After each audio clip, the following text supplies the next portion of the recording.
겠습니다. 낮 기온은 서울이 영하 1도 등 전국이 영하 3도에서 영상 7도로 오늘과 비슷하겠습니다. KBS 라디오 저녁 종합 뉴스를 마칩니다. 아나운서 남현종이었습니다.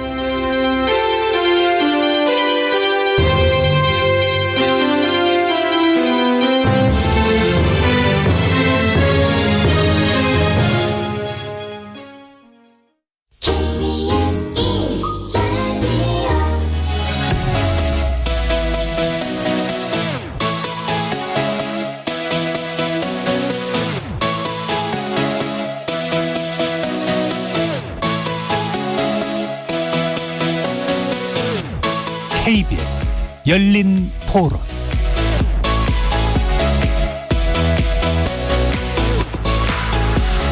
안녕하십니까. KBS 열린 토론 정준희입니다. 안 뗄 수가 없다 보니까, 그리고 만약에 안 뗀다고 하면 생명하고도 조금 직결돼 있는 건데, 그거는 좀 국가의 도움이 좀 많이 필요한 부분인 것 같아요. 지난 정부에서 조금씩 올렸으면 이게 크지 않은데 한 번에 15,000원 올린다니까 사람들한테 부담이 가는 거지만, 한전이 지금 죽어나는데 그건 어떻게 에너지 바우처가 어려운 사람 전기료 할인해 주는 걸 얘기하나요? 근데 그 선정 기준을 어떻게 하냐고 문제냐. 가는 건 좋은데 시골에 독거노인이나 이런 사람, 그건 어쩔 수 없어요. 지원해줘야지. 지원이 나오는 경로당이라든가 그런 곳에서 같이 생활하시는 노인분들도 제법 있으시다고 하시더라고요. 그래서 좀 그 부분은 좀 지역 쪽에서 많이 지원이 나갔으면 좋겠습니다. 어디나 마찬가지예요. 전 세계가 이게 이상기온이거든. 그거 일부러 올리고 싶어서 올리겠어. 좀 더 신경을 써야지. 어려운 사람들이 있잖아요. 독거노인이나 어려운 미성년자들, 그런 사람들은 우리가 좀 신경을 쓰고, 그건 먹는 거로 해서 해결되는 것도 아니고, 추운 거는 돈으로 줘야지. 감면을 한다든가. 우리나라가 그 정도는 할 수 있을 것 같아요. 거리에서 만나본 시민들의 목소리 어떻게 들으셨습니까? 오늘 주제는 난방은 기본권, 에너지 빈곤층 실태와 대책입니다. 현대사회에서 건강하고 문화적인 삶을 유지하기 위해서는 적정 수준의 에너지를 안정적으로 공급받아야 합니다. 현재 우리나라는 에너지 복지 개념에 기반을 두고 저소득층을 위한 요금 할인과 감면, 에너지 바우처 제도와 에너지 효율 개선 사업 등을 전개하고 있는데요. 올해 불어닥친 강도 높은 한파에 제대로 기능하고 있는지 궁금합니다.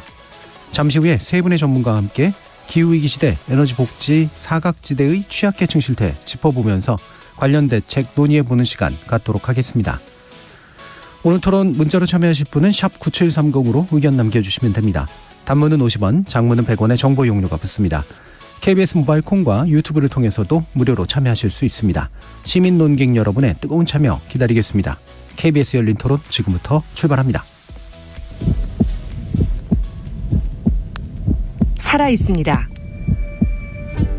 토론이 살아있습니다. 살아있는 토론, KBS 열린 토론. 토론은 라디오가 진짜입니다. 진짜 토론, KBS 열린 토론. 오늘 토론 함께해 주실 세 분의 전문가 소개해드리겠습니다. 먼저 김혜미 녹색전환연구소 운영실장 나오셨습니다. 네, 안녕하세요. 반갑습니다. 예, 녹색전환연구소. 대충 짐작은 갑니다만 단체 좀 설명해 주시겠어요? 네, 저희 연구소는 현장과 지역을 기반으로 해서 녹색 전환이나 기후 정책들을 개발해서 이제 지역과 지자체들이 기후 역량을 강화할 수 있도록 활동을 하고 있는 열정적인 연구 단체입니다. 예, 네. 열정적인 연구 단체다. 네, 라는 말씀 주셨습니다. 자, 정문수 한국농촌경제연구원 삶의 질 정책연구센터 팀장 함께해 주셨습니다. 안녕하세요. 반갑습니다. 네. 삶의 질 정책연구센터. 네, 이것도 좀 설명 부탁드리겠습니다. 네. 정부에는 농업인 삶의 질 향상위원회라고 하는 것이 있습니다. 네. 아마 처음 들어보시는 분도 계실 텐데요. 국무총리님과 그다음에 각 부처 장관이 같이 협의해서 정부에서 추진하고 있는 보건복지, 문화, 교육 혹은 정치활동, 정주 여건 일자리 네. 등의 영역에서 추진되고 있는 정부의 정책들이 실질적으로 농어촌 주민들의 삶의 질 향상에 기여할 수 있도록 정책을 조정하고 개선하는 역할들을 하고 있는데요. 삶의 질 정책연구센터는 이러한 일들을 도와서 농어촌 주민들의 삶의 질 여건을 지속적으로 모니터링하고 이와 관련해서 정부에서 추진하고 있는 정책에 대한 성과 평가라든지 아니면 지속적인 모니터링을 통해서 구체적인 개선 대안들을 도출하는 일에 주력하고 있습니다. 네, 아무래도 기반이나 이런 게 좀 부족할 수밖에 없는 농어촌 지역에 집중해서 이제 삶의 질을 개선하고 조율하는 그런 이제 연구와 또 활동을 해주시고 있는 그런 내용인 것 같습니다. 자, 그러면 세 번째 분 주영남 한국에너지재단 사무총장 모셨습니다. 안녕하세요. 네, 안녕하세요. 자, 한국에너지재단 큰 단체 같습니다. 네, 말씀 주시죠. 그렇게 큰 단체는 아니고요. 예. 저희는 2006년도에 만들어진 민간 재단으로 출발했고요. 예. 2018년도에는 공공기관으로 돼 있는 지금 현재 공공기관입니다. 저희가 주로 하는 일은 취약계층, 저소득층 대상으로 에너지 복지 사업을 중점적으로 하는 단체로서요. 주로 에너지 효율 개선 사업이라든지 그리고 에너지 복지 실태 조사 또한 그 어려운 사람들한테 LED 교체 사업도 진행합니다. 그리고 또한 뭐 사각지대라고 하는 쪽반총이라든지 사회적 경제 조직의 지원도 함께 진행을 하고 있는 공공기관입니다. 예, 그러니까 민간 재단에서 시작해서 이제 공공기관화된. 네. 예, 그리고 주로 지원 사업 같은 걸 또 많이 하시나 보요. 자, 그러면 바로 이제 지원 사업에 관련된 얘기를 해주셨으니까 이 주영남 사무총장님께 여쭤봐야 될 것 같은데 에너지 빈곤층이라고 하는 개념을 어떻게 설정하는 것인가에 대한 좀 궁금증이 있습니다. 말씀 좀 부탁드릴까요? 그 사실은 에너지 빈곤층이나 해서 큰 개념이 정의되지는 않는데 주로 그 에너지 비용에 대한 지출에 대한 부담이 가시는 분들이 계시잖아요. 보통 평균적으로 소득의 한 10% 이상을 쓰시는 분들을 에너지 빈곤층이라고 좀 정의를 연구에서 좀 진행하고 있는데 그것으로 봤을 경우는 소득 대비 에너지 비용이 많이 지출되시는 분들 그분들에 대한 좀 그런 복지에 대한 부분으로 좀 정의가 되고 있고요. 그래서 에너지 빈곤층이 좀 건강한 생활을 유지할 수 있게끔 하는 법. 예를 들면 인간다운 삶을 유지하면 지금은 에너지란 부분이 떼놓을 수가 없잖아요. 생활에서. 그런데 에너지를 떼놓을 수 없는데 이거를 소외된 사람들이 소외되지 않게끔 하는 것들이 굉장히 주안점으로 좀 두고 있다고 에너지 복지의 주안점이다라는 생각을 합니다. 예. 그러니까 우리가 좀 뭐 다소 예전 개념이긴 합니다만 이른바 엔겔 계수 같은 것처럼 필수품, 식료품과 같은 필수품이 소득 대비로 얼마만큼 비중을 차지하느냐 이게 이제 빈곤을 측정하는 기준이니까. 근데 현대 사회에서는 에너지가 이 필수품에서 굉장히 중요한 요소로 판단하시고 그 부분에 대한 복지를 이제 주된 어떤 목적으로 삼고 계시는 것 같은데요. 이 부분 아마 이제 뒤에서 좀 더 정책 대안 얘기할 때 얘기 나눠보도록 하고요. 현장과 지역 쪽에 초점을 맞추시고 계시는 녹색전환연구소의 김혜미 실장님. 그러면 에너지 빈곤층 관련된 어떤 조사, 자료 같은 거 이런 것들이 좀 확보되어 있나요? 일단 저희 연구소에서는 지금은 일자리를 중심으로 좀 보고는 있는데요. 근데 이런 내용들을 확인할 때 그럼 어떤 사람들이 주로 에너지 빈곤 상태에 놓여 있고 그럼 빈곤 상태에 놓여 있는 사람들이 좀 보통 에너지 바우처들을 제대로 지급받고 있는지 이런 자료들을 좀 검토해 보면 사실 에너지 복지 사각지대가 한국에 굉장히 문제이기도 합니다. 그래서 연간 한 5만 가구 정도가 실제로 지급받아야 되는데 받지 못하고 있는 상황이라고 통계가 나와 있기도 하고요. 뒤에서 또 얘기를 지속적으로 할 수도 있겠지만 이게 매 급증하는 속도가 굉장히 크기도 합니다. 그리고 말씀해 주신 것처럼 이게 소득 대비 한 10% 에너지 비용이 드는 사람들의 경우가 이제 에너지 빈곤층이라고 하고 있는데 실제로 전기요금이 체납되어서 전기가 끊긴 사람들 중에 11% 정도가 에너지 바우처를 사용하지 못하고 있는 상황이기도 해요. 그래서 이런 부분들도 굉장히 문제점이 있고 또 수도권보다 비수도권 지역에서 이런 모습들이 더 많이 나타나서 지역 격차도 굉장히 심각하다 이런 내용들을 좀 확인할 수 있을 것 같습니다. 그러면 다시 또 주영남 사무총장 이게 지원하시려면 이제 어떤 토대 조사가 좀 있어야 되니까요. 이거 나름대로 또 파악하고 계신 규모 같은 게 있으신가요?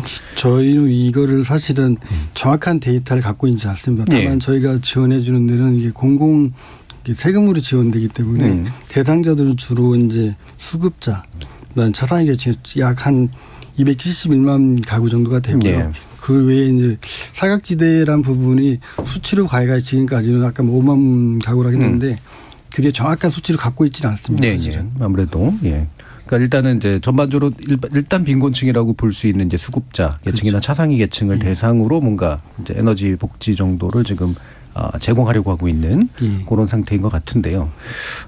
그러면 다시 또 이제 김 실장님께 돌아가야겠네요. 네.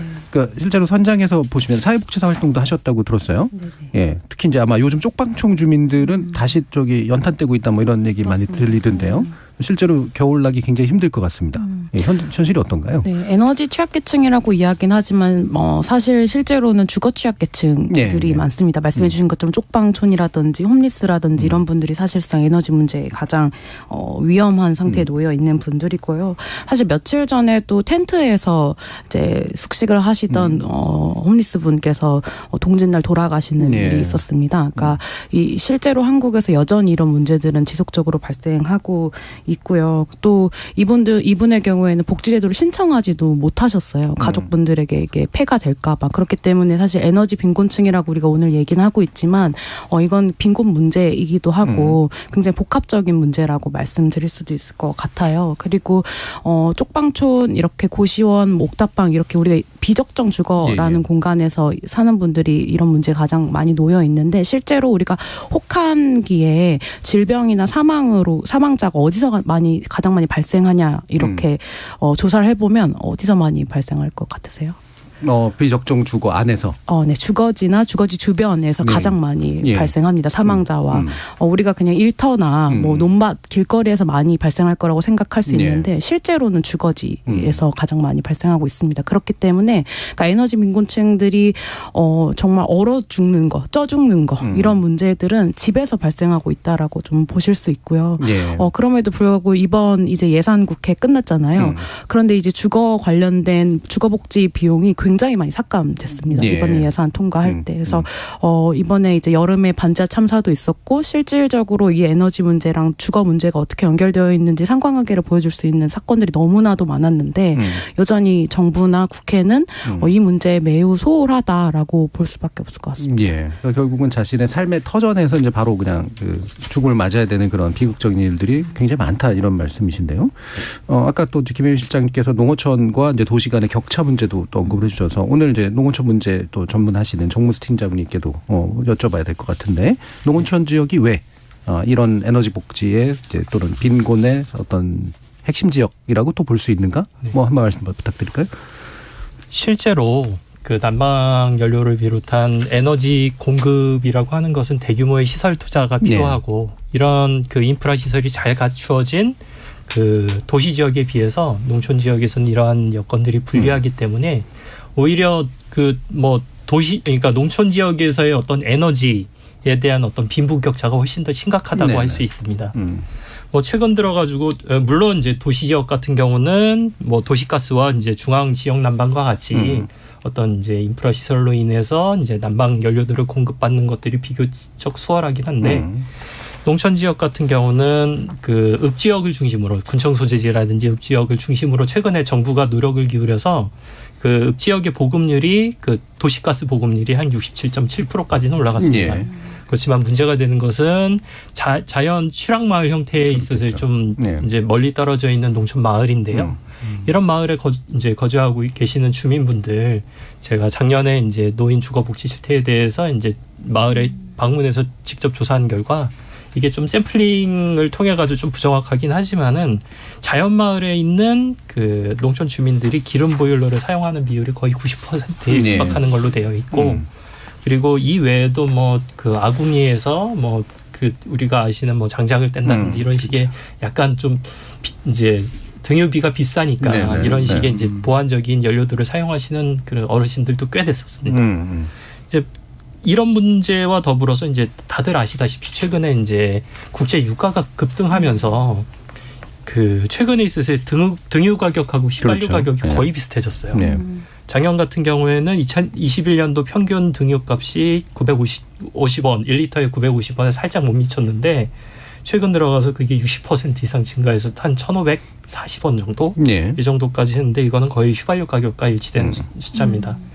농어촌 어르신 같은 경우는 보통 등유를 기본으로 하는 석유 보일러를 많이 떼시는데요. 그 이분들은 보통 이제 석유 한 드럼 200리터짜리 석유 한 드럼을 작년 같은 경우는 19만 원 살짝 못 미치는 가격으로 구입하셨지만 올해 같은 경우는 30만 원 넘게 그래서 60% 이상 그 비용이 증가하고 보통 이제 그 농촌 주택 같은 경우는 그 뭐 소득 수준이라든지 뭐 주택 면적에 따라서 좀 다르긴 하지만 적게 쓰시는 경우에는 그 3개월 그 동계 기간 동안 한 2드럼 남짓 쓰시는 분들도 있고 좀 많이 쓰시는 분들은 한 6드럼, 7드럼 정도 쓰시는 분들이 있는데 이런 분들이 지금 그 단순히 계산을 해보더라도 작년보다는 훨씬 더 이게 등유를 비롯한 연료비 부담들이 커져 있는 상태이기 때문에 이 부분을 되게 심각하게 보아야 하는 것으로 판단됩니다. 그러니까 에너지 비용이 그러니까 도시보다도 오히려 비싸고 또 불편하기도 하고. 네. 그러니까 최근에 그 눈 많이 왔던 이제 광주 전남 지역 쪽에 그 농촌 어르신들 같은 경우는 이제 배달이 또 안 되니까 그렇습니다. 생긴 그 상당히 심각한 곤란 같은 것도 있었더라고요. 네네. 네, 그런 게 겨울철에 뭐 상당히 좀 자주 일어나는 일일 것 같은데. 네, 맞습니다. 그 부분에 대해서 뭐 간단하게 좀 사례 중심으로 좀 말씀을 드리자면 그 직접 그 마을에 방문하셔가지고 그 어르신들이 겨울에 있으세 그 뭐 겨울에 있으세요 난방 문제를 어떻게 해결하시는지를 살펴보니까 대략 한 서너 가지 유형이 있으시더라고요. 첫 번째 같은 경우는 혹석이나 혹한기에 그 마을에서 그 주택에 거주하시기 어려우니까 도시에 거주하고 있는 자녀들 혹은 신주분들 주택에서 계절별로 이제 거기서 거주하시고 그렇지 않은 계절에서는 이제 농작업을 할 수 있도록 이제 본인이 거주하시는 자택에서 거주하시는 계절별 주거 이동의 패턴을 보이시는 분들도 계셨고요. 두 번째로는 약간 극단적인 경우이긴 한데 특히 이제 홀로 사는 이제 어르신들이 많이 이런 특성들을 보이는데 연료비 감당을 하기가 어려우니까 방 하나에 어떤 재래 이제 아궁이로 난방을 하거나 아니면은 전기장판이나 이불로 이제 본인이 이제 덮고 주무시는 이불만 겨우 덮이는 그 정도 수준으로 이렇게 생활하시는 그런 어르신들이 상당히 많았습니다. 그리고 좀 이게 이제 마을 공동체가 좀 어느 정도 활성화되어 있는 마을 같은 경우에는 그 마을회관이라든지 커뮤니티 시설에 뭐 지자체가 이제 난방비라든지 냉방비를 지원을 해주는 경우가 있어서 거기 그 공간에 이제 겨울 혹은 여름 기간 동안에 거기서 같이 좀 모여 사시다가 같이 이제 공동으로 식사도 해결하시고 아니면은 저기 뭐 마을 주민들이 좀 어떤 돌봄 서비스들도 제공을 하면서 이렇게 좀 공동체적인 부분으로서 이제 문제들을 돌파하시려고 하는 시도들도 있었습니다. 예. 아까 말씀 들어보니까 이게 참 낭만의 문제가 아닌 그렇죠. 현실의 문제인. 그러니까 뭐 우리가 자연이나 뭐 이런 거 보면은 겨울에도 다 잘 지낼 것 같지만 굉장히 실제로 삶과 생사가 오고 갈 수도 있을 정도의 상당한 문제를 아마 야기하고 있을 거라고 짐작이 되는데요. 지금 쭉 얘기 현실에 관련된 얘기가 나왔습니다만 지원 사업을 하시는 한국에너지재단의 또 입장에서 볼 때 이 에너지 취약계층이라고 하는 게 구체적으로 어떤 조건에 놓여져 있고 어떤 이유 때문에 이와 같은 어떤 어려움에 처하게 된다. 뭐 이런 것들이 이제 파악이 돼야 될 거 아닙니까? 어떻게 좀 파악하고 계시나요? 보통 이게 저희가 이제 공공기관에 어떤 그 접수되어 있는 자료를 중심으로 하는데 그 에너지 빈곤층에 영향을 주는 부분이 좀 낮은 소득 그리고 높은 에너지 가격, 낮은 에너지 효율 등에서 다양한 요소들이 있기 때문에 취약계층의 현황을 살펴보기도 하는데요. 근데 소득 수준과 또 가구 특성들이 있습니다. 예를 들면은 아동, 노인, 장애인 가구원이 있는지 없는지에 따라서 그렇고 중요한 거는 아까도 말씀드렸지만 노후주택에 거주하는지 그리고 에너지 효율이 낮은 에너지 지원을 사용하고 있는지 예를 들면 등유라든지 이런 거 있잖아요. 그리고 또 에너지 사용 환경의 특성보다는 면밀하게 살펴보는 것이 필요한데 이 실태가 사실은 이전에 그렇게 구체적이고 체계적이지 진행되지 않았습니다. 그래서 최근에 국회에서 10월 달에 이 실태 조사를 하기 위한 관련된 에너지법이 개정이 됐습니다. 구체적으로 아마 준비 과정을 거쳐서 2024년부터 시행이 되는데 저희 이제 재단에서도 이거를 실태 조사를 19년부터 지금 준비하고 있고요. 올해 같은 경우도 지금 한 10,000가구를 하고 있는데 저소득층 플러스 일반 가구 대상으로 좀 조사를 하고 있습니다. 그래서 아마 이 부분은 진행되기 위해 좀 노력을 하고 있는 상태라고 좀 말씀을 드릴 수밖에 없는 상황이 같습니다. 뭐 저희가 이런 토론들 해보면 확실히 그 조사가 잘 안 돼서 정책 집행이 굉장히 어려운 경우들 되게 많은데 이제 막 이제 형성되고 있는 그런 쪽인 것 같아요. 기본적으로 이제 소득이 낮고 에너지를 좀 비싼 걸 쓸 수밖에 없게 되는 그런 또 에너지 가격이 급등한다든가 이런 문제 그렇습니다. 그리고 주거 환경이 이제 굉장히 효율성이 떨어져서 생기는 같은 돈을 들여도 훨씬 안 좋은 이런 상태들이 이제 복합적으로 결합돼서 나타난다. 이런 건데 방금 이제 그 국회 얘기를 해주셔서 아까 이제 잠깐 김혜미 실장이 언급 주셨잖아요. 근데 감액이 왜 이루어진 겁니까? 이게 정부의 안 자체가 애초에 낮았던 겁니까? 국회가 일부러 깎은 겁니까? 아니, 정부가 이제 올해보다 내년 이제 예산을 굉장히 대폭 삭감했었습니다. 거의 기본적으로 낮게. 네, 30% 정도 이제 공공임대주택 특히나 이제 공공임대주택을 짓는 부분에 대한 예산을 대규모로 삭감을 했고요.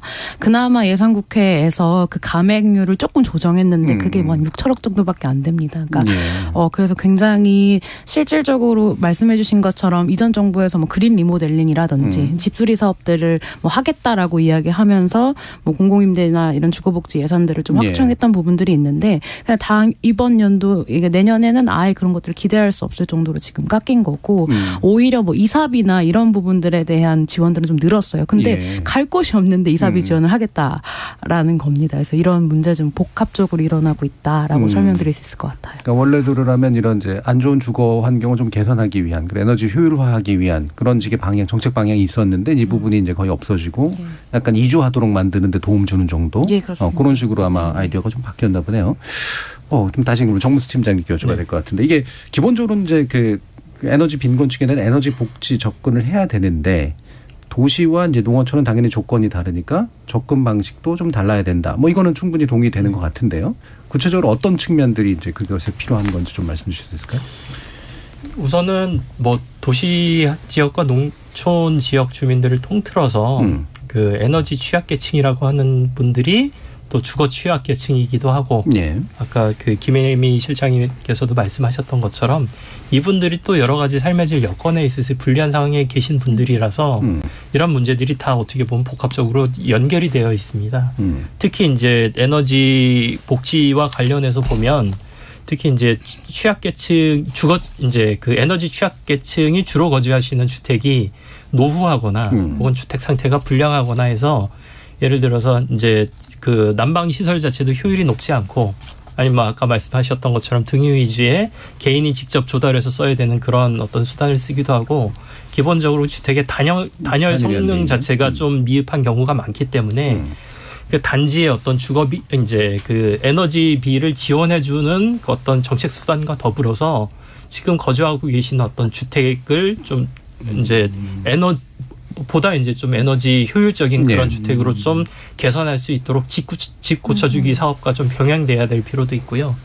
또 이런 것들이 뭐 마을이라든지 지역사회 단위에서도 물론 이제 도시처럼 이제 대규모의 인프라 시설들을 건설을 하고 깔 수는 없지만 농촌 지역에 적절할 수 있는 어떤 에너지에 대한 수단을 공급할 수 있는 적정 수준의 에너지 공급 인프라를 좀 이제 확대하는 그런 식의 노력들도 좀 필요합니다. 이와 더불어서 지금 이제 이런 부분에 대해서 좀 다시 말씀드리자면 지금 정부에서는 그 LPG 소규모 저장 탱크라고 하는 그 적정 규모에 있어서의 LPG 가스를 공급할 수 있는 그런 시설들을 이제 마련을 해서 한 마을 단위에 있어서의 그 주민들에게 공급할 수 이제 난방비를 그 난방 연료들을 공급할 수 있는 이런 사업들을 진행을 하고 있거든요. 그렇지만 이제 전국적으로 농촌 마을이 한 36,000개, 7,000개 정도 되는데 이 중에서 이제 매년 사업 이제 추진되는 지역들이 30-40여 곳 정도에 불과해서 전체적인 농촌 지역에 있어 이러한 혜택들이 돌아가기에는 좀 한계가 있다는 점도 좀 우리가 고려해야 될 그런 부분이라고 생각이 듭니다. 그리고 한 가지 더 말씀드리자면 적극적으로 국가와 지역사회 혹은 지자체가 협력을 해서 사회적 경제형 활동들을 통해 가지고 지역에서 직접 그런 주거 취약계층의 여건과 상황을 고려해서 이분들의 절실한 필요를 대응할 수 있는 어떤 현장에서 그런 부분들을 잘 아실 테니까요. 그럼 뭐 사회적 협동조합, 주거복지 협동조합이라든지 이런 식의 활동들을 좀 활성화하는 것도 대안이 될 수 있다고 봅니다.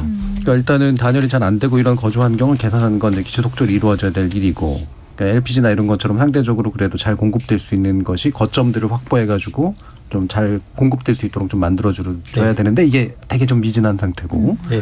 사회적 경제라는 건 결국은 이제 시장에 있는 기업들이 들어가기도 어렵고 국가가 그걸 다 감당하기 어려우니까 지역별로 그거를 대처할 수 있는 협동조합 같은 걸 구성할 수 있도록 국가가 돕는 이런 정도라고 이해하면 될까요? 네. 알겠습니다. 그러면 좀 다시 이제 에너지재단의 주영남 사무총장님께 여쭤봐야 될 것 같은데 아까 이제 지원 사업 내용 중에 이제 바로 에너지 효율화 사업, 주거 환경 개선 사업 이런 것들이 있었어요. 네. 어떤 식으로 진행되고 좀 들어볼까요? 저희가 이제 매년마다 연초에 이 지원 대상자 발굴 작업을 합니다. 네. 예를 들면 아까 얘기했던 차상위 계층이라든지 뭐 수급자라든지 이분 대상으로 하는데 주로 동사무소를 통해서 저희한테 명단이 오게 됩니다.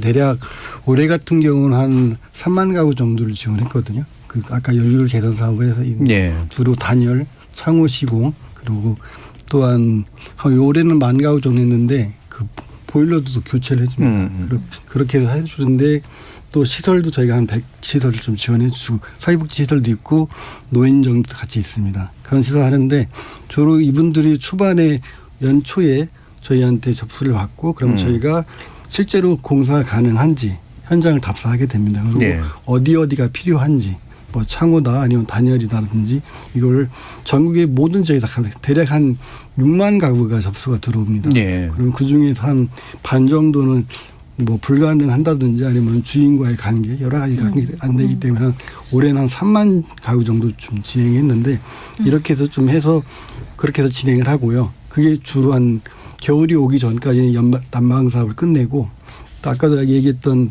특히 폭염 같은 데가 있지 않습니까? 그래서 저희가 19년부터는 그 에너지 관련된 폭염과 관련돼서 소외계층들한테 난방 시설을 지원해 줍니다. 예를 들면은 올해 같은 건 에어컨을 한 10,000대 정도 10,000 가구 지원해 줬고요. 그리고 선풍기와 관련된 그런 기구를 한 2만 가구 정도 지원해 줍니다. 이것 또한 다 똑같이 공공기관의 루트를 통해서 접수를 받게 됩니다. 그리고 그분이 사상의 계층인지 또 아니면 그 지원 대상인지 저희가 잘 안 되기 때문에 거기에 동사무소에서 직접 저희한테 명단이 오면 그 명단을 가지고 취합해서 지역별로 공사를 진행하게 됩니다.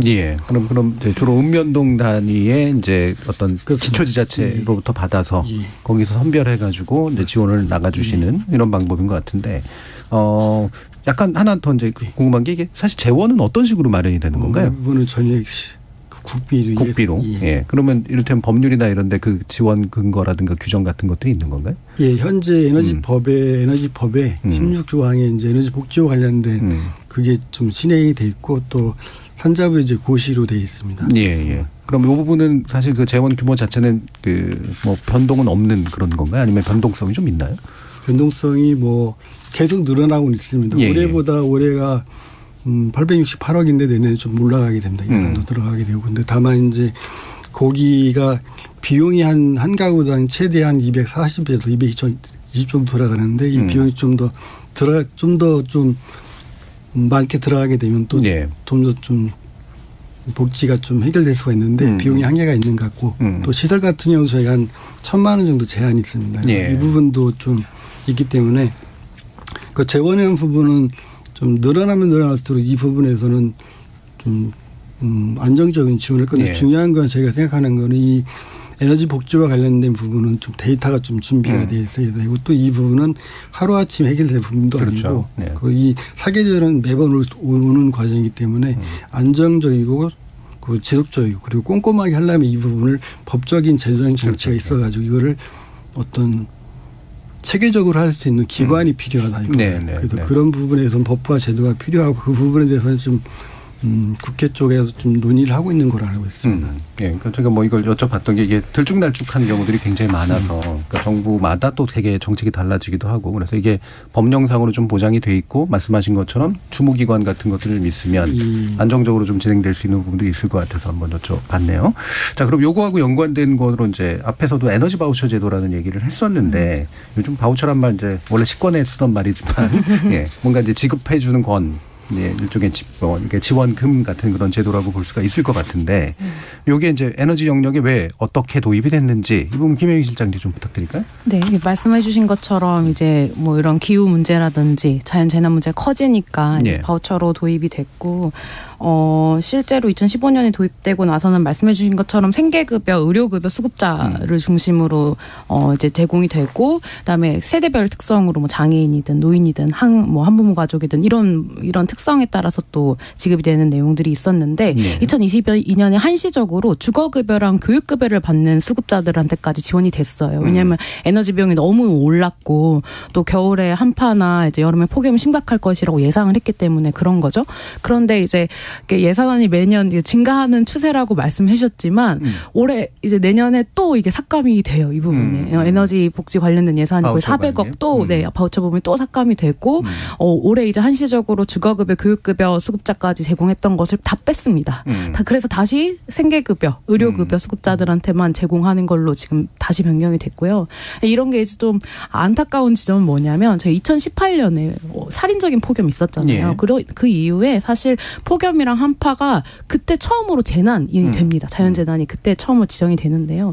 사실 이렇게 이제 국가가 이것을 재난으로 관리하고 규정을 했다면 그에 맞는 예산 그리고 그에 맞는 어떤 이제 내용들을 계속 이렇게 업그레이드 해야 되는데 그런 게 전혀 되고 있지 않다라는 거죠. 사실 이제 내년도에 편성된 1,909억이 또 굉장히 작은 금액이고 사실 1만 세대 물론 이제 클 수도 있지만 에어컨 1만 세대 지급하고 선풍기 2만 세대에 지급하고 이게 얼마나 효율성이 있겠습니까? 사실 왜냐하면 지금 국가에서 에너지 바우처 필요하다라고 규정하는 가구 수가 한 85만 7천 가구 정도 됩니다. 근데 매우 적은 부분인 거죠. 그래서 국가가 이 정도의 규모를 그래도 뭐 통계적으로 아직 부족하고 이런 부분들이 여전히 발굴 안 되는 점들이 있지만 이 정도의 규모를 파악을 했다면 그에 맞는 예산을 이제 배정을 했어야 되는데 오히려 뭐 이번에 이제 반지하 참사 이후에 반지하 없애겠다 뭐 이런 이제 이야기만 하고 실질적으로 인프라 자체를 변경하거나 실질적으로 도움이 되는 내용들 하나도 메꾸고 있지 못한 것으로 보이긴 합니다. 그러면 이제 어떨 때는 이제 그 수급할 수 있는 사람들의 대상이 좀 잠시 넓어졌다가 다시 이제 최극빈층에게만 이제 제한적으로 지급되는 방식으로 이제 왔다 갔다 하는 상태라고 말씀 주신 건데 이게 이제 사실 뭐 기후 위기라고 얘기되는 것처럼 이게 이 재난이 상시화될 수 있을 가능성이 되게 높아서. 그러니까 이제 재난이 강해지고 빈도가 잦아지잖아요. 이게 옛날처럼 뭐 이렇게 우리나라가 이제 태풍도 매우 자주 오고요. 이제 눈이 한 번 오면 아까 얘기하신 것처럼 이번에 광주는 뭐 거의 허리춤까지 오는 그러니까 이런 정도의 아주 이제 극한 기후 상태이기 때문에 더 위험한 거죠. 그럼 그러니까 언뜻 그냥 에너지 바우처 그러면 뭐 이를테면 전기요금 중에서 뭐 10만 원 낼 거 5만 원 건전 하나 줄게 뭐 이런 정도로 이해가 되는데 그거보다 훨씬 더 폭넓은 개념이라고 좀 이해해야 될까요? 이제는 에너지는 사실 오늘 이야기도 해주셨지만 기본권의 개념으로 접근을 해야 하고 이제 에너지가 뭐 공공재냐 혹은 뭐 필수재냐 이런 논의를 하기 이전에 앞서서 기후 문제 계속 심각해지고 있기 때문에 그런 부분들을 고려한 관점으로 접근할 필요가 있다라고 생각이 듭니다. 그 에너지 바우처 관련해서 혹시 하신 말씀 같은 거 있으신가요? 뭐 이제 에너지 바우처 제도에 대해서 좀 약간 농촌의 이제 관점에서 좀 다시 이제 좀 판단을 해보자면 이게 이제 실제로 이제 매년 지급되는 이제 금액 자체가 어느 정도 딱 일정하게 정해져 있다 보니까 그 농촌 지역에 계시는 어떤 취약계층의 여건과 상황에 따라서 이게 필요한 만큼 지원받을 수 없다는 문제들도 좀 있습니다.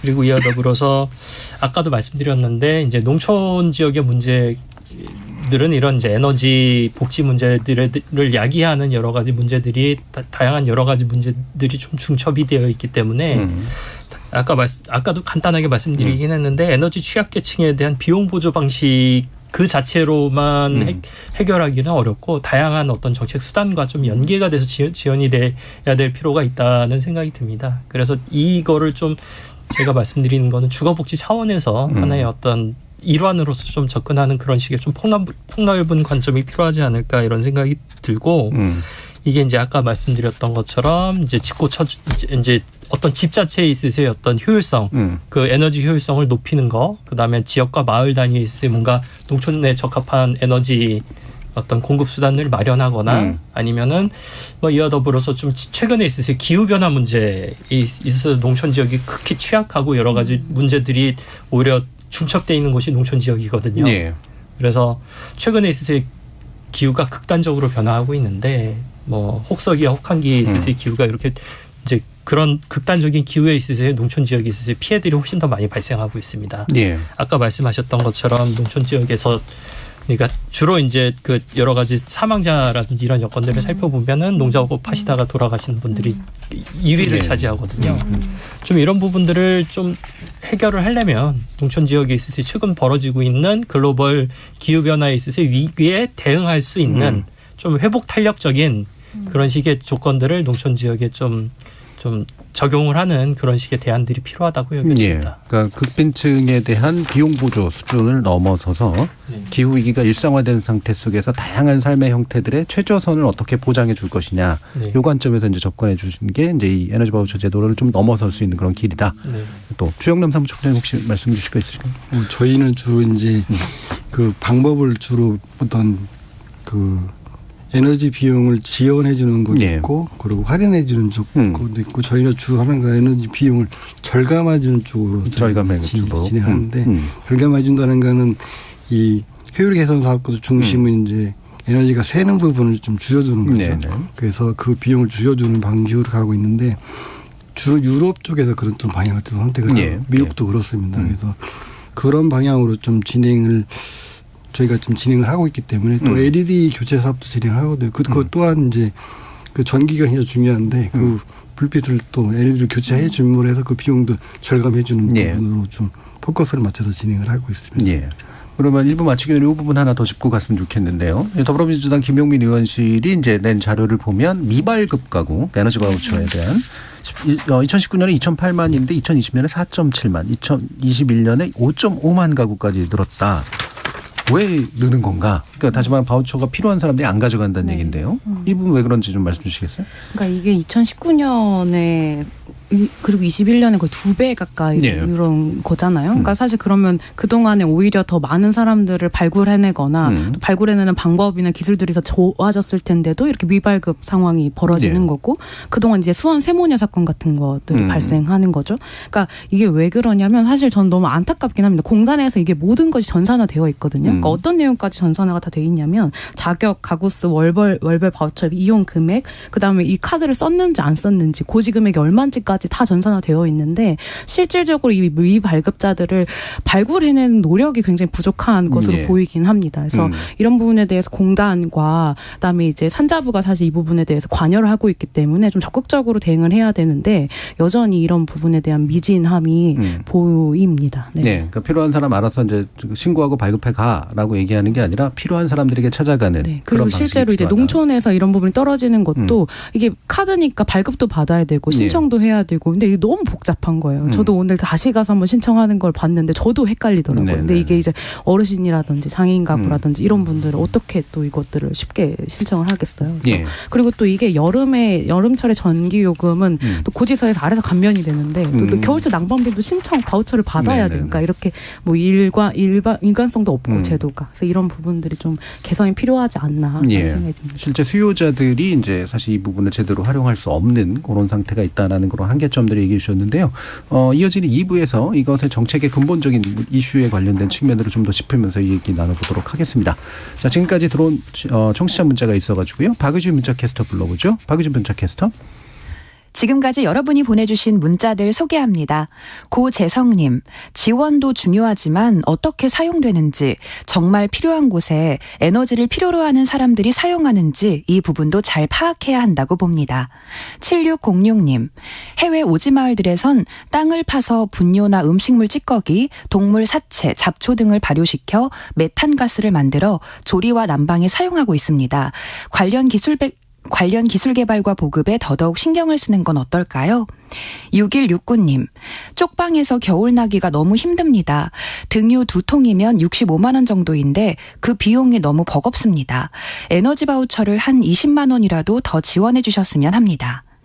5163님, 안 그래도 이번 겨울에 우크라이나 러시아 전쟁 등으로 난방비가 얼마나 나올지 걱정됐는데요. 방송 들으면서 에너지 취약계층의 이번 겨울은 얼마나 혹독할지 국가와 사회가 반드시 들여다봐야 할 문제가 아닌가 싶네요. KBS 열린 토론, 이 시간은 영상으로도 생중계하고 있습니다. 유튜브에 들어가셔서 KBS 일라디오 또는 KBS 열린 토론을 검색하시면 지금 바로 토론하는 모습 보실 수 있습니다. 방송을 듣고 계신 여러분이 시민 논객입니다. 계속해서 청취자 여러분의 날카로운 시선과 의견 보내주세요.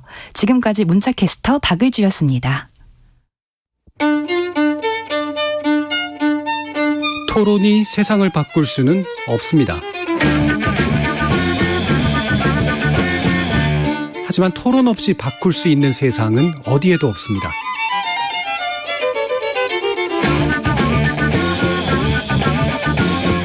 세상의 선한 변화를 갈망하는 당신. 정답이 아니라 질문의 힘을 믿는 당신. 우리 KBS 열린 토론에서 만납시다.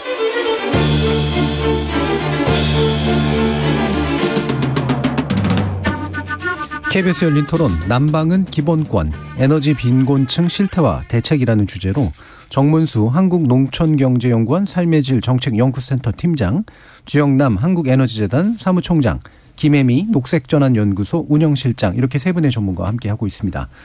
자, 1부 마무리하면서 에너지 바우처 제도에 대한 현실들을 짚어봤는데 이게 결국은 저희가 종종 복지 문제 논의할 때마다 나오는 복지 신청주의라고 하는 거죠. 찾아가기보다는 이제 수요자가 스스로 알아서 이제 찾아 먹어야 되는 이제 이런 상태가 돼 있는 부분, 이게 근본적으로 좀 전환이 불가능한 것인가, 여기에 대한 좀 논의를 세부게 다시 한번 해봤으면 좋겠어요. 일단 정문수 팀장님 어떠십니까?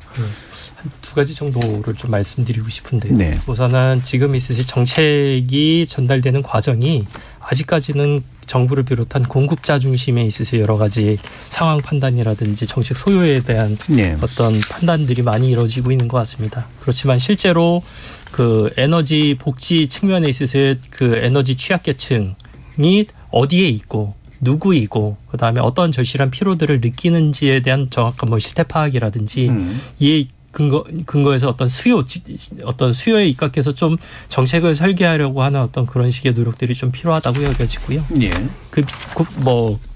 그 부분과 관련해서 좀 한 가지 농촌에 있어서 사례를 말씀드리자면, 지금 현재 정부에서는 등유 바우처 지원 사업이라고 하는 사업들을 에너지 바우처 사업과 좀 별도로 좀 진행을 하고 있습니다. 이게 특별한 시기라서 이제 아마 그런 거. 네, 그렇죠. 그렇지만 이제 아까 이런 이제 지원 대상이 생계급여라든지 의료 이제 급여 수급자 중에서 한부모 혹은 이제 소년 가정 같은 이런 분들에게 특정한 이제 계층들에게 지원이 될 수 있도록 이렇게 설정이 되어 있는데요. 물론 이제 이게 예산이라든지 이제 어떻게 정책적으로 확대할 수 있는 그런 수단들이 없어서 좀 이런 부분들이 있긴 하지만, 실질적으로는 아까 말씀드렸던 것처럼 농촌 지역에 있어서의 어떤 자연 취약 지역, 어떤 이런 그 좀 원격 지역에 살고 있는 좀 접근성이 떨어지는 지역에 있어서 어쩔 수 없이 등유를 사용할 수밖에 없는 그런 농촌 주민들을 비롯해서 적극적으로 이러한 정책 수요들이 어디에 어떤 분들이 실질적인 이런 문제점들을 느끼고 있는지에 대한 어떤 실태 파악이 좀 필요하다고 여겨지고요.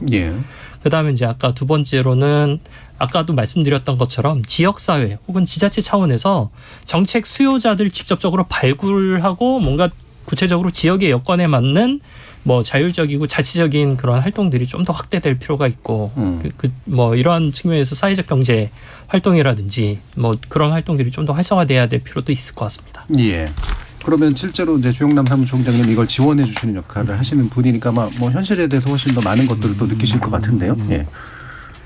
그 사실은 이제 누가 어디에 있는지가 굉장히 중요한데 그 사실은 데이터는 갖고 있다고 봅니다. 근데 다만 이게 그 신청을 하는 사람들에 대한 필요성을 어떻게 할 건지. 예를 들면은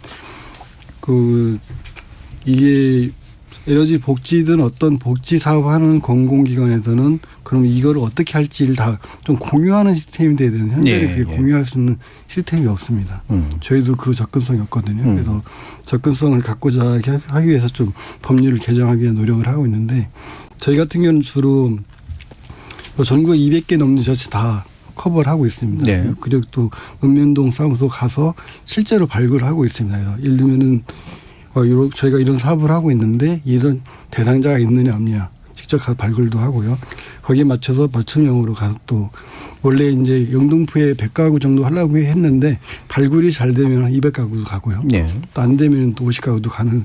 그럼 약간 이게 불균형성이 있는데 이거를 일률적이고 좀 정기적이고 지속적으로 이게 좀 사실 로테이션 되는 부분도 있거든요. 이런 부분을 가려면 이 정부의 어떤 잘 쓸 수 있는 이 구조를 만드는 게 전 중요하다고 생각이 듭니다.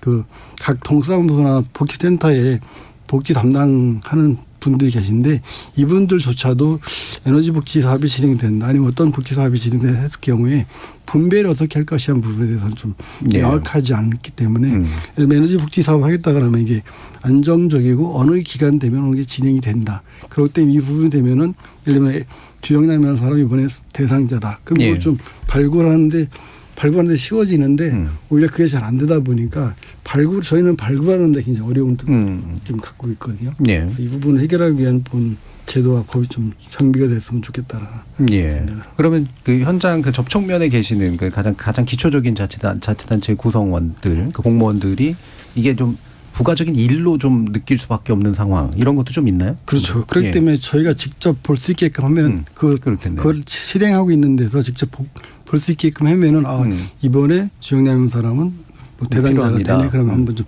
넣어주고 이렇게 될 수 있는데 또한 또 본인이 직접 이렇게 신청할 수 있는 구조도 있거든요. 그런데 그게 사실은 이 소외계층은 약간 정부에 의해서 좀 제외된 부분도 있기 때문에 그 부분을 해소했는 방법은 결국은 뭐 신청주의보다도 좀 이제 찾아가면서 좀 챙기는 부분으로 전환이 되기 위한 좀 법과 제도가 좀 정비가 필요하다라는 생각을 하고 있습니다. 어느 정도 정보 접근이 이제 그 좀 가능하도록 만들어주고 좀 관련 기관들이 공유할 수 있도록 해주고 이래야 이제 선결 요인이 된다라는 말씀이신데 이게 사실 결국은 인력이잖아요. 복지 인력들이 있어야 되고 그들이 이제 필요한 일들을 이제 너무 과부담하지 않고 적절히 분배받아야 되고 이러는데. 이게 지금 현재 정부 기조나 이런 걸 보면 사실 이제 공공기관 쪽에 인력 줄이고 이제 자원 줄이고 이런 쪽에 좀 초점이 맞춰져 있단 말이에요. 개선될 것 같지가 않은데. 그렇죠. 그러니까 복지 신청주의는 사실 보편복지 반대말처럼 느껴질 정도이잖아요. 그러니까 말씀해주신 것처럼 지금 이제 이번 정부가 이제 공공기관 뭐 감축하는 것도 있고, 실질적으로 대상자를 들쭉날쭉하게 만들어서 담당하는 공무원들 헷갈리게 만드는 것도 있고, 예산안은 삭감하고 뭐 이런 이제 여러 가지 문제점들을 계속 키우고 있는 거죠. 그런데 이제 저는 여기서 의문이 드는 건 과연 이걸 꼭 신청해야 하냐가 예를 들면 적어도 이제 뭐 홈리스 분들이나 이런 분들은 저희가 감시할 수 없다고 하더라도 주거지가 등록돼 있는 사람의 경우에는 전기요금이 발생하고 있는지 요금이 체납됐는지 이거 당연히 그냥 전산으로 다 알 수 있는 부분이거든요. 이거는 막 크게 노력이 필요하지 않다고 느껴요. 물론 이제 현장에 있는 공무원분들이 뭐 챙겨야 할 세대수가 워낙 많기 때문에 어렵겠지만, 근데 이미 전산화가 굉장히 많이 되어 있는 상황이기 때문에 어려움 없이 접근이 가능하고, 그렇다면 국가에선 이런 데이터를 가지고 어떻게 이것을 효율적으로 사용할 것인지에 대한 고민이 훨씬 더 많이 필요하다라는 생각이 들고, 이제 아까 앞서서 이제 민간 부분의 자원을 어떻게 활용할 것이냐 이런 이야기도 해주셨는데, 실질적으로 농촌 지역에서 이런 어떤 자연재난이나 화재 이런 일들이 발생하면 뭐 라이더분들이 가가지고 이런 부분들을 감시하거나 또 가서 이제 도움을 드리거나 이제 그러니까 행정기관에 신고를 하거나 이런 일들도 종종 있거든요. 라이더라는 게 배달하시는 라이더분들. 왜냐하면 그분들은 이제 가다 보면 여기 혼자 사시는 어르신이 계신다든지 혹은 여기 아이가 혼자 살고 있다든지 이런 것들을 인간적으로 알게 되잖아요. 그럼 이런 민간 자원들을 어떻게 좀 더 유기적으로 연결해서 할 수 있는지 이런 부분도 같이 고민해 볼 수 있지 않을까라는 생각도 들어요. 그럼 실제로 농촌 쪽에서 이제 아마 그런 부분들 느끼실 거예요. 말씀 주시죠. 네. 실질적으로 이제 아까 말씀드렸던 것처럼 에너지 취약계층 그리고 뭐 주거 취약계층 아니면 기초생활수급자 이런 분들이 이제 농촌 지역에 이제 도시보다는 절대적인 비율 자체가 높은 건 사실이거든요. 특히 이제 최근에 있어서 농촌 마을들이 좀 고령화되다 보니까 주로 어르신들이 많이 거주하세요. 뭐 젊은 사람들은 읍내라든지 도시로 다 빠져나가기 때문에 실질적으로는 그 에너지 복지 대상자들이 아까 말씀드렸던 것처럼 여러 가지 문제들을 복합적으로 해결해 줘야 되는 어떤 그 분들이 있기 때문에 어떤 최근에 있어서 뭐 보건복지부 차원에서 지역사회 돌봄 커뮤니티 케어라고도 하는데 이런 식의 활동들을 통해서 이제 어르신을 비롯한 뭐 그게 뭐 장애인이 될 수도 있고 여성이 될 수도 있고 아니면 외국인 가정이 될 수도 있는데 이런 분들이 어떤 필요에 대해서 식사 배달을 한다든지 아니면 재가복지 서비스라든지 어떤 지역사회 돌봄 프로그램들을 같이 운영을 한다든지 그리고 지역에 있어서의 물리적인 주거 환경 아까 말씀드렸던 것처럼 주택이라든지 마을 단위에서 이제 보다 이제 이 거주하시고 있는 지역 주민들이 안전하고 편리하게 생활할 수 있는 어떤 그런 부분들은 같이 연계돼서 할 수 있는 것들이 필요한데 특히 좀 에너지 복지 측면에 대한 대안 중에 하나로 좀 검토하고 있는 안이 이게 있습니다. 최근에 있어서 농촌 어르신들이 이제 공동주거 생활, 공동주거 공동생활홈이라고 보통 농식품부에서는 표현하는 그런 사업이 있거든요. 이게 이제 복합적으로 작은 목욕탕과 그다음에 어르신들이 같이 공동으로 그렇지만 프라이버시를 유지하면서 개별적인 생활 공간을 갖출 수 있는 어떤 주거 시설 그리고 이와 더불어서 이제 공동의 어떤 음식 이제 식사를 해결하실 수 있는 공동의 식당이 이제 어떻게 보면은 되게 핵심적인 생활에 있어서 기본적인 조건인데 이런 것들을 좀 통합적으로 할 수 있는 통합형 마을 단위에 있어서 주거복지 시설들을 좀 만드는 것이 어떻게 보면 에너지 문제에 있어서 좀 효과적으로 대응하기도 하고 어르신들의 어떤 난방비라든지 혹은 뭐 이런 문제들을 좀 해결할 수 있는 좀 그런 대안이 될 수 있을 것 같아서 말씀드렸습니다. 예. 그럼 약간 추가적으로 좀 질문드리고 싶은 게 아까 네. 이제 사회적 경제라든가 커뮤니티 케어라든가 이런 게 이제 대안으로 많이들 얘기되는 건데요. 네. 이게 이제 막상 이제 그걸 지원해주는 지자체나 정부가 있을 때는 그게 확 영역이 커졌다가 네. 이게 또 관주도적인 측면들이 또 없지 않아서 만약에 네. 예를 들면 예산이나 지원들이 끊어지게 되면 이게 시장 안에 생존할 수 있는 또 경제 체제가 아니기 때문에 네. 확 하고 어려워지잖아요. 네. 이런 이제 들쭉날쭉한 측면들이 좀 어떻게 개선될 수 있다고 보세요? 실제로는 좀 정책 지금에 있어서 뭐 지역 개발 그러니까 뭐 농촌과 도시 통틀어서 뭐 도시 재생 혹은 지역 개발 사업이라고 하는 그런 사업의 형태 방식들이 시설을 딱 지어지면은 이제 사업이 종료되는 방식으로 보통 끝나는 경우가 있고 해당하는 이제 시설들이 한 2, 3년 동안은 운영이 되긴 하는데 그 이후에는 이제 사업이 종료가 되면은 이제 좀 방치되는 경우가 많았습니다. 그래서 좀 앞으로 정책 운영 기조를 실질적으로 지역에 사람이 중요하다 보니까 지역사회에 공헌하고 실질적으로 아까 말씀드렸던 것처럼 에너지 문제들이나 이런 부분에 대해서 공헌하는 활동을 하시는 분들에 있어서 그런 역할들의 이제 어떤 이제 이런 것들에 대해서 지불하는 사회적 일자리 이런 것들이 좀 정부 차원에서 좀 적극적으로 좀 해결을 해야 될 문제이지 않을까.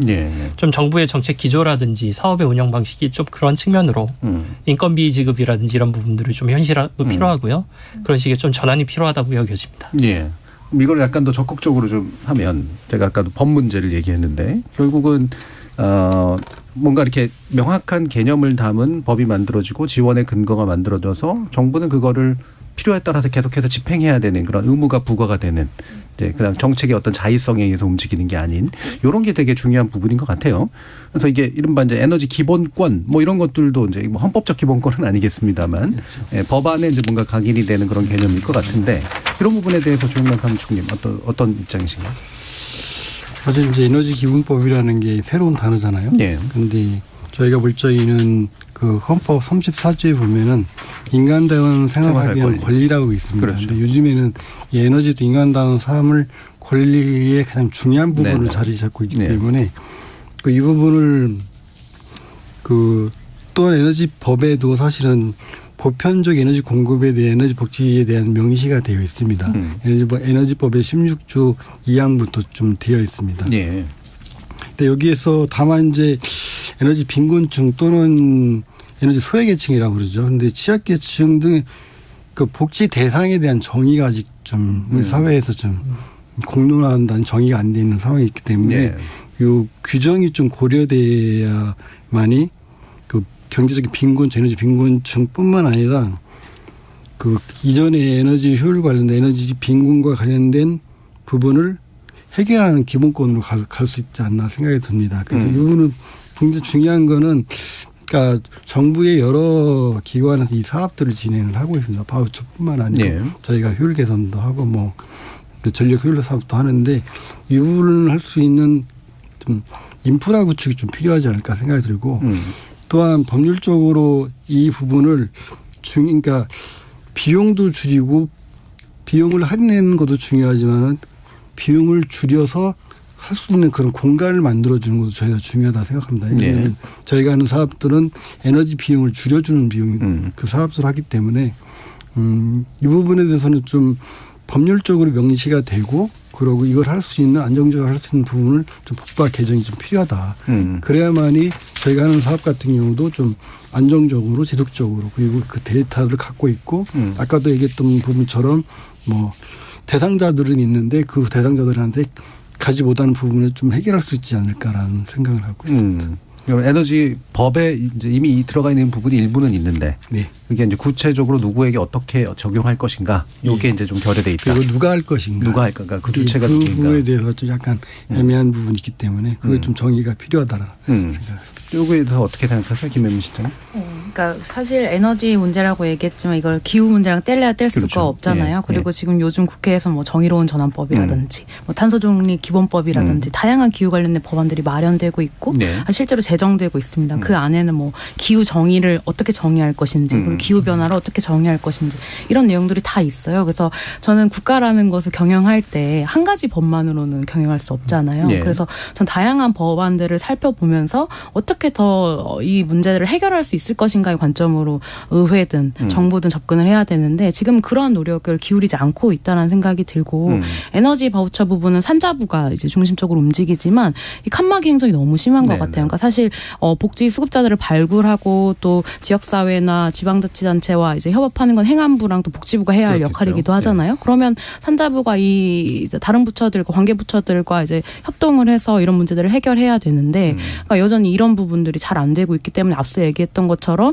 미발급되는 문제들이 발생하는 거죠. 그리고 그게 매년 증가하고 있다고 느끼게 되는 거죠. 그러니까 그렇게 되니까 예산을 편성을 해봤자 예산을 소진 못하고 그러면 이제 또 정책 이행률이 떨어지고 그러니까 이런 악순환이 발생되는 것처럼 느껴지기도 하고요. 근데 그런데 이제 기후는 기다려주지 않는 거죠. 예, 앞서도 계속 얘기했지만 이제 거대한 극한 기후, 그러니까 극한 재난들이 점점 더 많이 오고 자주 오고 그래서 이런 문제들은 사회적으로 계속 지속되고 있는데 이 앞에서 지금 한국은 어떠한 모습을 보이고 있는지 그리고 이제 이런 부분들을 이제 기후나 환경 운동 하시는 분들은 기후 불평등이라고 이야기를 하기도 하는데요. 이런 불평등의 문제를 어떻게 해소시켜 나갈 것인지에 대한 적확한 이제 로드맵이 필요한 시기라고 보입니다. 네. 그럼 김 실장님은 이를테면 이제 에너지 기본법 같은 걸 놓고 거기에 이제 각 정부 부처들이 또 각자의 영역에서 할 수 있는 그런 추가 법들이 이제 그 위에 얹혀져서 복합적으로 좀 진행이 됐으면 좋겠다 이런 입장이시죠? 네, 맞습니다. 예. 정문수 팀장님 어떠세요?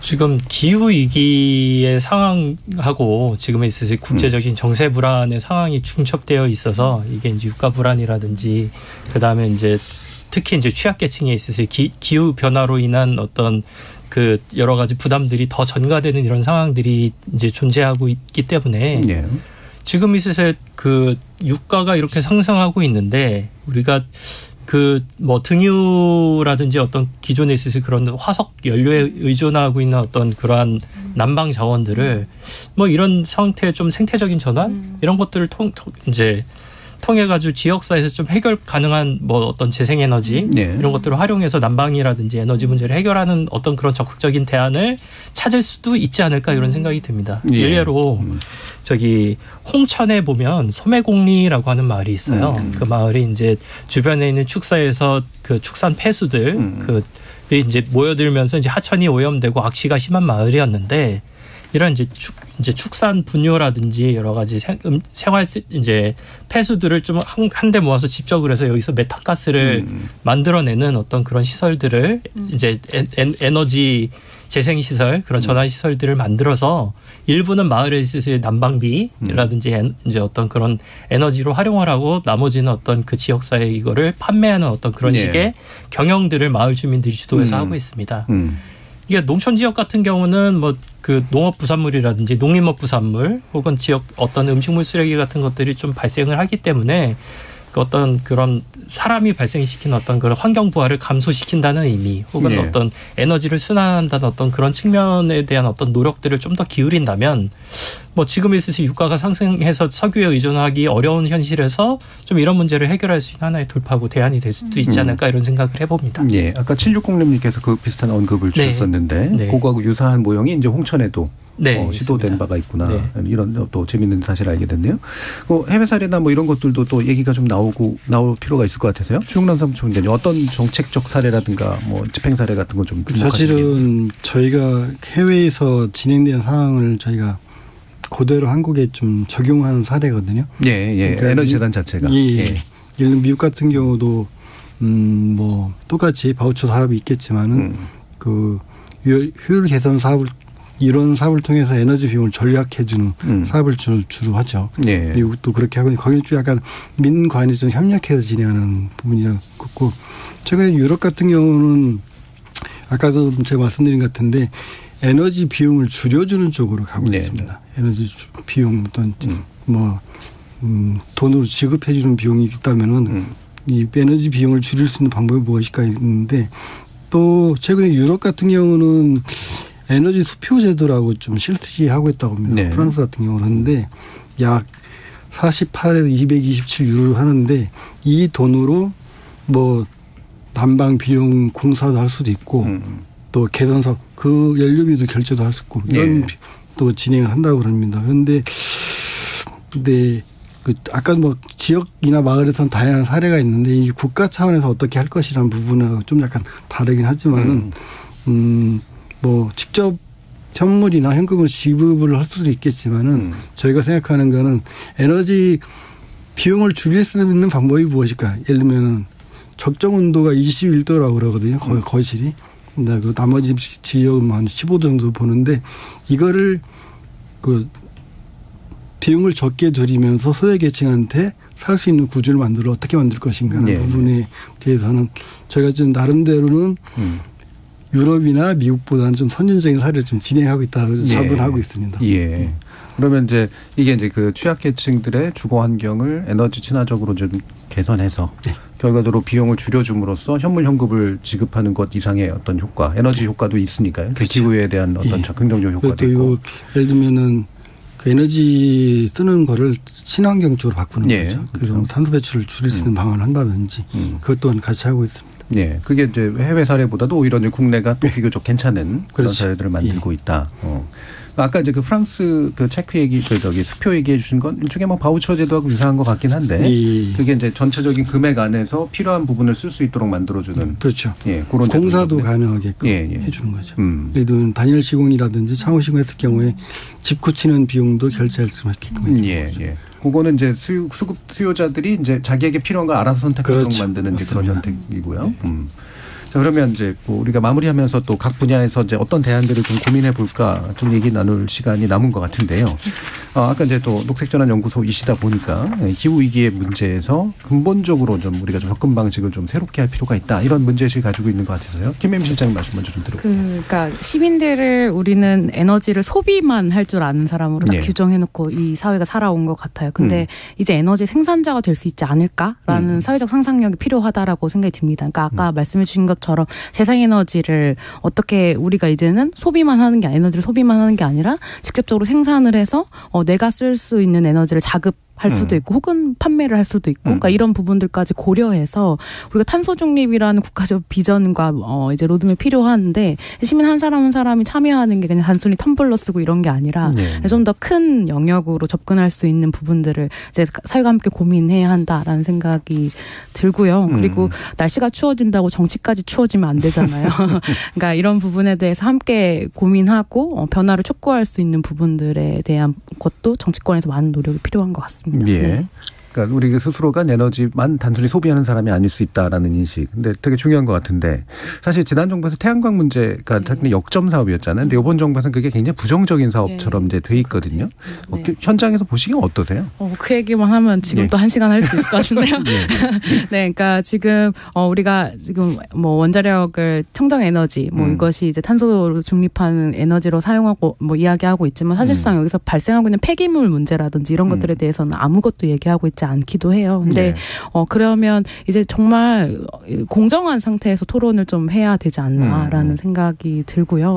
재생에너지는 굉장히 이제 스스로 방금 말씀드렸던 것처럼 생산할 수 있는 그 접근권이 있기 때문에 저는 농촌 지역이라든지 혹은 도시에서도 충분히 좀 적용해 볼 수 있는 상상력을 발휘할 수 있다라고 생각이 듭니다. 예, 아마 하실 말씀이 많은 것 같은데 예. 어쨌든 약간 안타까움이나 아쉬움 같은 걸 표시하신 것 같고요. 자, 그러면 주영남 사무총장님 어떤 말씀 주실 수 있을까요? 저는 사실은 인류가 발생되고 나서부터 취약계층이라는 부분은 늘어나면 늘어났지 줄어드는 경우는 없는 것 같아요. 예. 그러니까 최근에 에너지 복지 관련된 그 대상자들 예를 들면은 영국이나 프랑스 같은 경우도 중산층에도 불구하고 에너지 비용 때문에 집에 불을 안 떼는 경우가 생깁니다. 저희가 재단이 생긴 이유 중에 하나가 2005년도에 경기도 광주에 여중생이 촛불을 켜고 자다가 사망을 했습니다. 그래서 저희가 이제 이 재단이 만들어진 건데 2007년부터 만들어졌거든요. 그러니까 그만큼 이 에너지 비용이 취약계층의 문제가 아니다.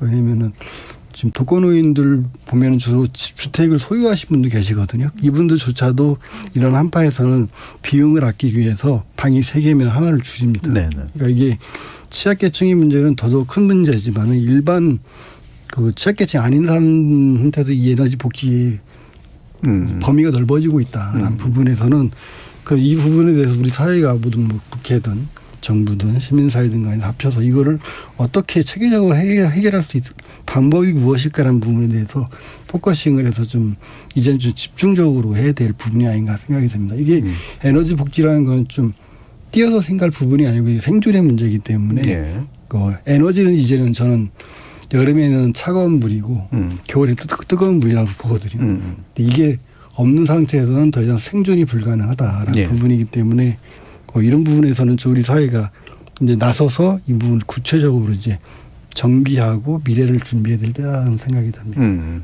예산이면 예산을 집중적으로 한다든지 한 번은 정의할 필요가 있다라는 생각이 듭니다. 그러니까 아주 이제 극빈 계층이 아니라고 하더라도 그러니까 너는 알아서 네 에너지 비용은 네가 감당해. 많이 쓰는 집이건 아니건 간에 이런 식으로 접근할 태도는 아니라는 거죠. 그렇기 때문에 에너지 빈곤층을 측정할 수가 없는 거죠. 사실은. 그래서 좀 더 적극적인 인식 전환을 통해서 아마 재구성하기를 원하시는 것 같고요. 자, 정문수 팀장님도 한번 말씀 들어볼까요? 아까 했던 말씀을 좀 정리하는 방향으로 말씀을 드려야 될 것 같은데요.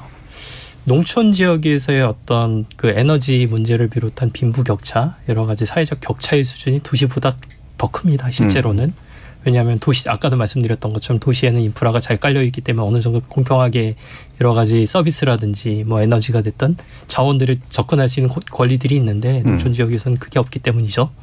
그래서 이런 상황에서 그 농촌 지역에 있어서의 취약계층에 있어서의 문제들이 더 좀 극명하고 좀 절실하게 드러나는데 특히 이제 최근에 있어서의 기후위기, 기후변화로 인해서 기후의 극단성으로 인해서 농촌 지역에 있어서 이제 주민들 특히 이제 어린이 그다음에 노인, 장애인들에 있어서 취약계층에 있어서 여러 가지 좀 생존에 있어서 여러 가지 문제들을 겪고 있는 것 같아요.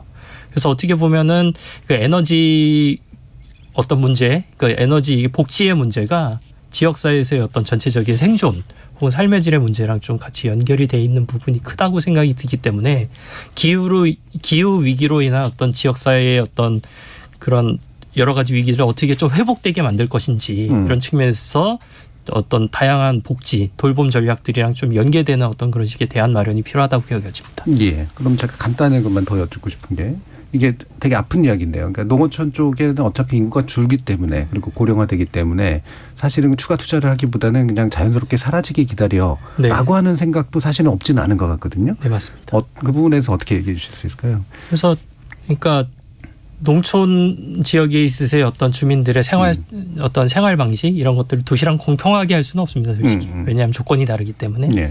이게 농촌에 맞는 여러 가지 어떤 농촌에 적합하고 맞는 식의 어떤 생활 방식 혹은 여러 가지 좀 방식들을 찾아야 되는데 그게 아까 말씀하셨던 것처럼 에너지 순환형 에너지 자립 마을 아니면은 적정 수준에 있어서 에너지 공급을 할 수 있는 어떤 인프라 수단의 확보 이런 것들을 좀 도시와는 다른 방식의 접근 수단 창의적인 아이디어들이 필요하지 않을까 싶습니다. 그러니까 도시화하는 방식이 아니라 또는 사라지게 하는 게 아니라 그 안에서 행복할 수 있는 어떤 체계들을 만들어내는 것.